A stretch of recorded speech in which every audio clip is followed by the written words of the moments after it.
Welcome guys.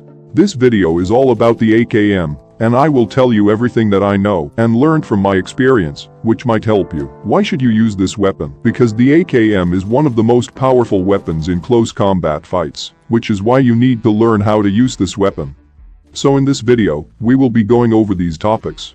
The stats of the weapon and recoil pattern of AKM, to see how bad the recoil will be when we compare it against its competitors, and how should you use this weapon properly at its best performance, and also when should you use this weapon, and lastly few tips about the AKM. So why the AKM is still one of the powerful weapons in PUBG Mobile, even though there are few weapons like Uzi, Vector, M762 etc. that can outperform AKM easily. The main reason is AKM's damage. Everyone knows it has the highest damage in any assault rifles, which is approximately 48. It can achieve that high damage is because it uses 7.62 ammunition, which is basically sniper ammunition. So when you hit a headshot, you will deal 2.3 times more damage than usual. So now you can easily one-shot kill enemy when the opponent isn't wearing any helmets. If you are using AKM, always go for the head, because AKM deals really high damage to the head. It just takes 2 shots to the head, including a level 3 helmet, just 2 shots, your enemy will be dead.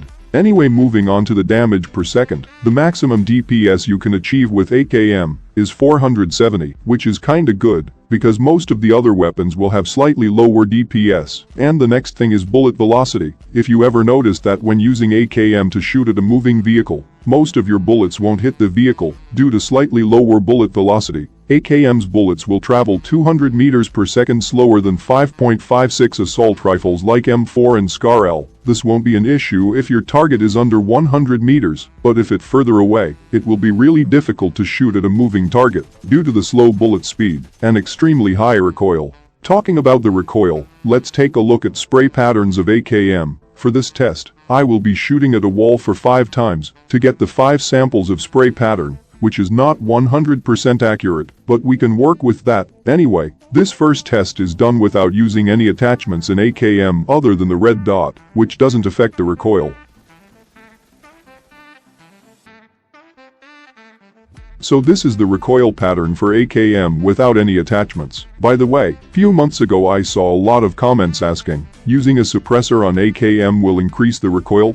I did another same test with a suppressor equipped. It doesn't do anything with recoil stays the same. But you might be thinking, why the suppressor one has a bit more horizontal recoil? The horizontal recoil is totally random. Sometimes you get lucky by having less horizontal spread, and sometimes you get unlucky. So it's totally random.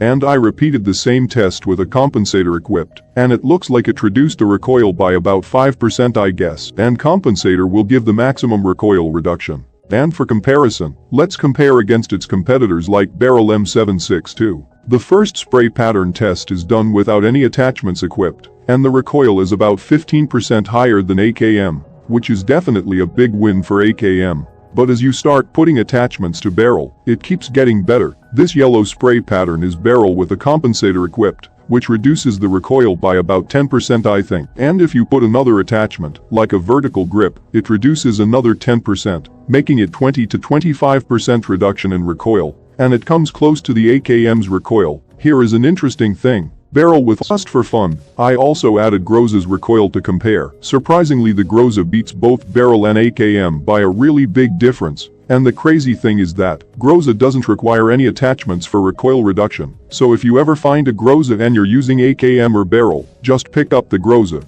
And the hip fire of AKM, I can't say it's good or bad, it's kinda in between both of them. As for my experience with AKM, its hip fire can be good sometimes, and sometimes it can be really bad or worse in some cases. So it's not bad nor good, it just falls under the normal category, but it totally depends on how you use this weapon. So how to use the AKM? The AKM is a close combat weapon, and by this means the weapon works great up to 50 meters, but when your target is above 50 meters, then there are some better alternative weapon like M4 and DP28 etc. So this is why you need to have a secondary weapon that can handle mid-range targets from 50 meters to 200 meters. Anyway, here is a tip that might help you. Always use crouch when you're spraying at a distance, because crouching will increase the stability and reduce some recoil.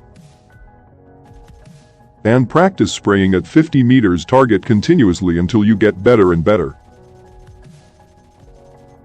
And most importantly, when your opponent is over 50 meters, don't spray the full round, because it's really hard to control. So that's why you need to learn how to burst fire, shoot up to 3 to 5 bullets, and wait 1 second or 1 second gap, and shoot again for up to 3 to 5 bullets. In this way, it's easier. But if you shoot the full magazine anyway, then after the first 5 bullets the AKM's recoil will start to go crazy, and you won't be able to hit your target. And AKM is the best weapon in early games, especially when you just landed and you found AKM. You must be lucky, because it does incredible damage to non-armored targets. Anyway, that's all I got for this video. I hope you learned something new. If you did, hit the like button, and subscribe for more upcoming content like these. See you guys in the next video.